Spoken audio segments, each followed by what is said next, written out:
Chapter 5. A Conference. Although the rain was no longer falling, the river road was a sea of mud, and before Nancy Drew started for home, the Horner girls insisted on helping her put chains on the rear wheels of the roadster. "You'll never make it to the gravel unless you do," Grace advised her. "The river road is terribly slippery in wet weather. You're sure you want to attempt it? We'd love to have you stay with us until tomorrow."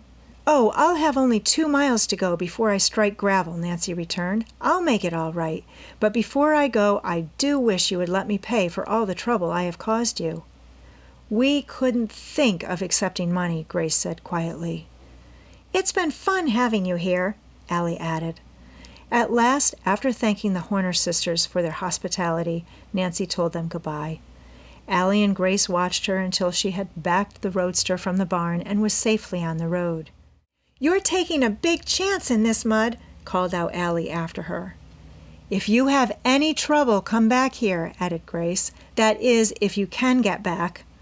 "Don't skid into a tree." "Or into a ditch. That would be worse." "What are you trying to do, make me nervous?" demanded Nancy, but with a smile on her face. "No, we only want to see you get home safely," answered Grace, and by that time the car was so far on its way, no more could be said. Once on her way, Nancy had little trouble, for she was a skillful driver. The mud was heavy, but although the roadster slipped about, she managed to keep it in the road. Nevertheless, she was relieved when at last she reached the main graveled highway.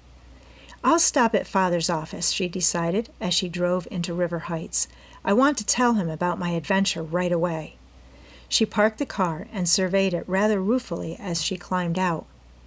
"Poor thing needs a bath, but even if I did get into mud, it was worth it.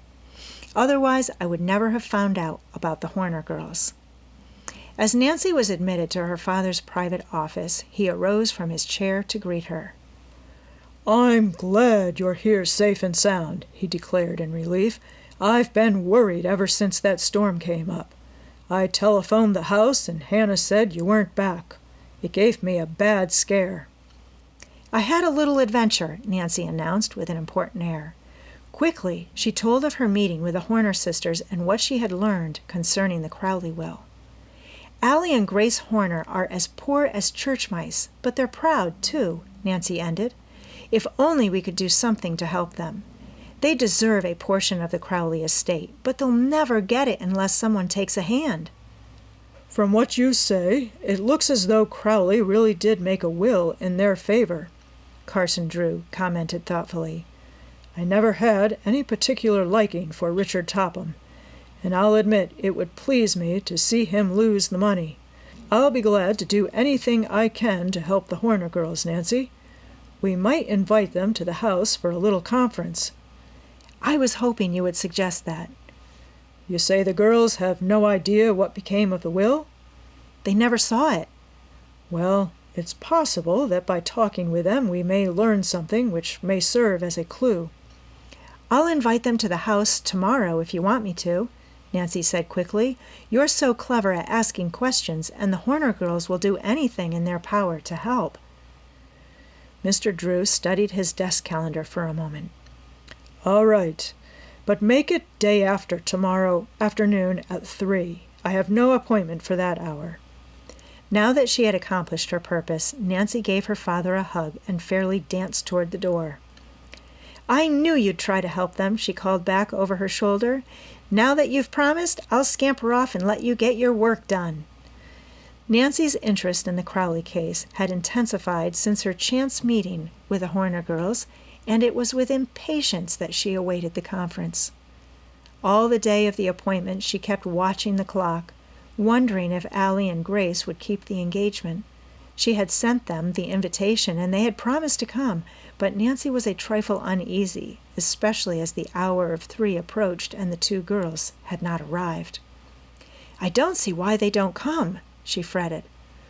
The words were scarcely out of her mouth when the doorbell jangled. "That must be the girls now," she cried, as she hurried to open the door.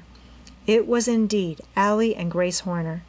Nancy greeted them enthusiastically, and ushering them into the comfortable study, introduced her father.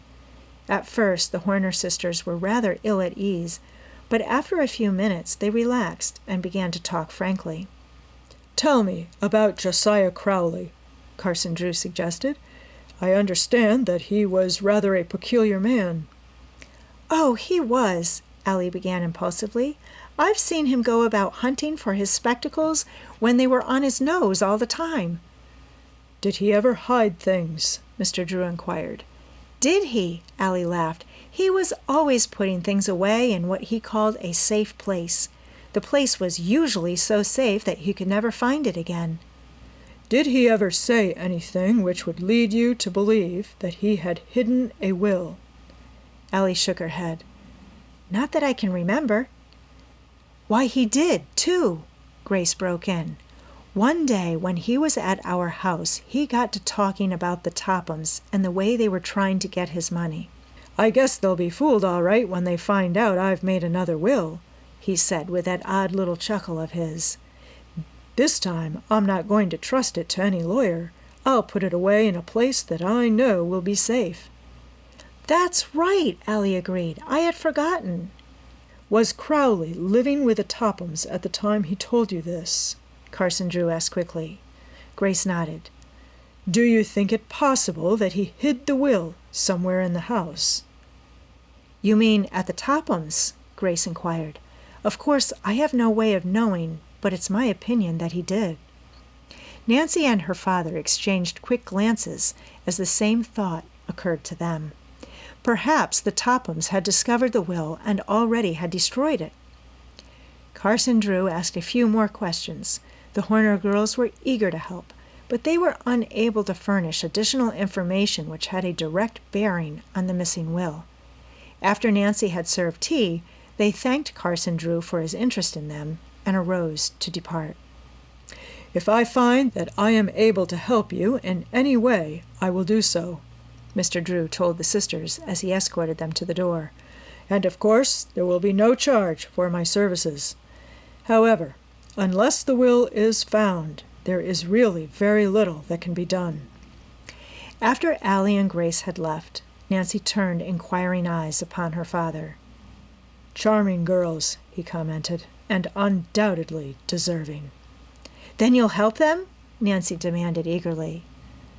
"I am afraid there is nothing I can do, Nancy," Mr. Drew returned regretfully. "The will is probably lost forever. It wouldn't surprise me if it had been destroyed."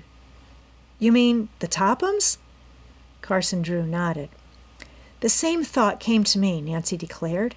"It would be just like them to destroy it if it fell into their hands. They have no scruples whatsoever." "Of course, we have no proof the Tophams did away with the will, Nancy.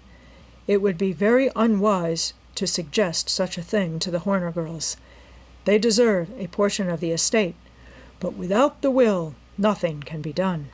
If they took the matter to court, they wouldn't have a chance to win." "I suppose you're right," Nancy admitted unwillingly. But while she dropped the subject for the time being, Nancy Drew did not forget the Horner sisters. She continued to hope that by some queer twist of fate they would come into their rightful inheritance. "If the will has been destroyed, I don't see how anyone can help them," she told herself rather unhappily. "But until I'm sure of it, I'm not going to give up." She squared her shoulders with determination. "I'll find some way to discover what became of the will."